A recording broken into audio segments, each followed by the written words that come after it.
Et salam à tous, Actu Foot DZ, et aujourd'hui on se retrouve pour une nouvelle vidéo, une vidéo débrief du match de l'équipe nationale, un match qui me rend heureux, tout simplement parce qu'on est vainqueur, on gagne 3 buts à 0, enfin une victoire de l'Algérie depuis 2019, on n'a pas vu une victoire de l'Algérie sur cette Coupe d'Afrique, franchement ça fait super plaisir. On va donc commencer le débrief. Honnêtement, il y a des choses à dire, il y a du bon, mais il y a aussi du négatif à dire, et ça, on va le dire. Mais juste avant, n'oublie pas de liker, de s'abonner, de commenter, ça fait super plaisir. Et là, du coup, on va commencer ce débrief en disant que c'est une masterclass, en disant qu'on a retrouvé des joueurs qu'on a cru morts, mais qui finalement ne le sont pas.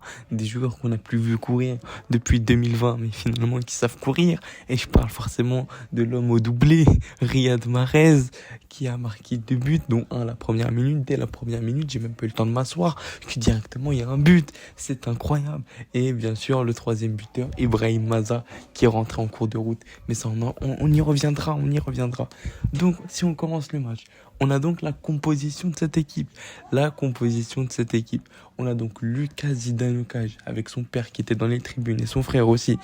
On a Belgali en tant qu'arrière, Mendy Ben Sebaini pour la charnière centrale, Ait Nouri pour l'arrière droit, Benasser Boudaoui Cheibi au milieu de terrain, et du coup on a Mahrez, Bounedjah et Amoura sur le côté gauche. Ça c'était pour la composition de Petkovic. Alors pour moi déjà dans cette composition, il y a des choses à redire. Parce que pour moi, ce coach, il a fait une grosse erreur en mettant Chaibi titulaire. Il a clairement pas été titulaire, dû forcément à ce que Maza fait sur le terrain. On a également vu l'entrée de Hadjem. Hadjem, pareil, très bon, même si Nouri, je pense qu'il restera titulaire. Au niveau des bonnes choses qui se sont passées sur ce match, forcément, on va parler de Mahrez. Mahrez qui a été super incroyable. J'ai revu un petit peu un Mahrez. Bon, c'est pas le Mahrez 2019 avec Manchester City ou Leicester qu'on a connu à son meilleur niveau, mais on a retrouvé un Mahrez qui court, un Mahrez qui même sur les 2 buts qu'il met, bon, il est présent, il met ses buts, c'est top. Mais si on retire ces 2 buts-là, on l'a vu courir, on l'a vu tenter des choses, on l'a vu avec la balle au pied. Même si on relativise en se disant que ce n'est que le Soudan. Mais vu la situation dans laquelle l'Algérie elle était, ce match il fait forcément du bien. On voit un Mahrez qui a essayé des choses, qui a été important pour l'équipe nationale. Donc franchement, il y a que du positif à retirer sur ce joueur-là en tout cas. Maintenant, si on parle sur d'autres points, par exemple, on peut parler du gardien. Le gardien de but, Lucas Zidane. Lucas Zidane, clean sheet. Sur le peu de choses qu'il devait faire, il a bien fait. Son père, je pense qu'il était plutôt content d'arriver au Maroc, de voir l'Algérie jouer, de voir que son fils ne prend pas de but et qu'on gagne 3-0. Donc forcément, c'est une bonne chose.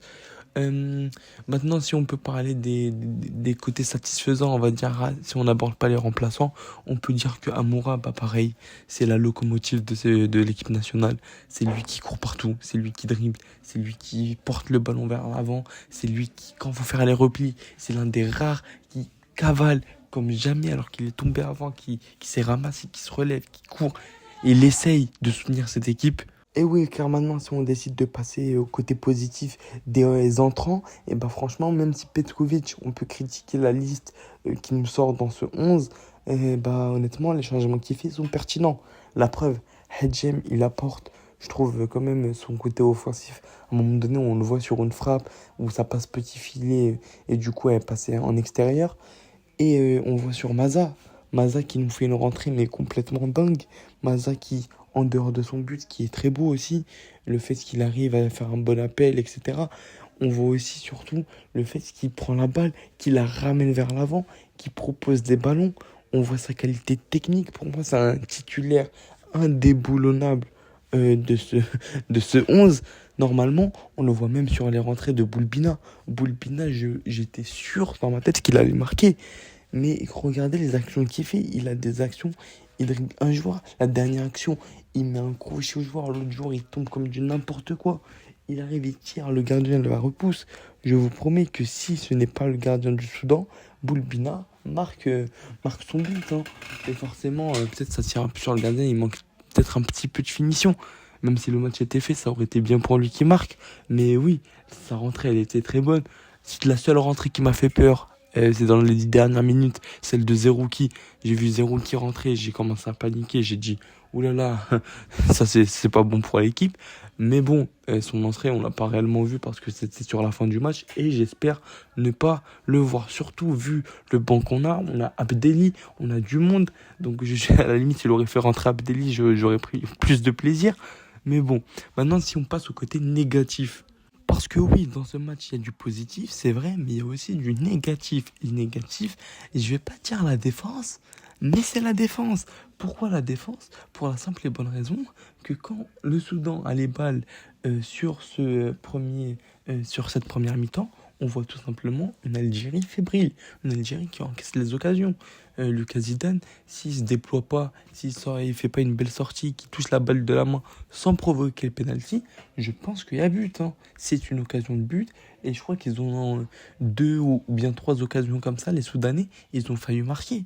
Et ça, c'était juste avant qu'ils prennent leur carton rouge et qu'on est donc à 10 contre 11. Ça aussi, c'est un point auquel il faut relativiser. Parce que c'est bien beau, oui, l'Algérie, elle revient en lice. Ça fait longtemps qu'on n'a pas gagné, ça fait plus de 6 ans et demi. Il n'y a pas de souci, on arrive à la CAN 3-0, c'est magnifique.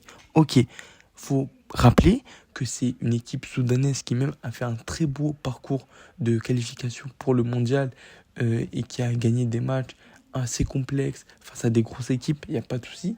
Mais sauf que depuis cette année 2024 où ils ont fait une très belle campagne, un bon début de campagne de qualification mondiale, ensuite il n'y a plus grand-chose. 2025 pour eux c'est pas une année top. Donc ça ne reste que le Soudan. Et en plus de ça, à la 39e minute, donc c'est-à-dire on a passé une mi-temps presque, plus de une mi-temps, avec à 10 contre 11. Ils ont pris un carton rouge. Donc forcément ça facilite, ça ouvre les espaces, déjà qu'il y en avait un petit peu. Là forcément ça laisse des espaces à des joueurs comme Amoura, Maza, Hadj Moussa qui est rentré aussi. J'ai trouvé son entrée bonne, pas non plus éclatante, il n'a pas non plus eu le temps de faire énormément de choses. Mais voilà, j'ai à peu près fait le tour un petit peu sur ce match où il y a eu des bonnes et des mauvaises choses. Maintenant la suite, c'est le Burkina Faso dimanche donc à 18h30 en espérant qu'il y ait aussi une victoire. Sur ce, c'était ActuFoot DZ, merci de m'avoir écouté, on like, on s'abonne, on partage, on commente, ça fait plaisir.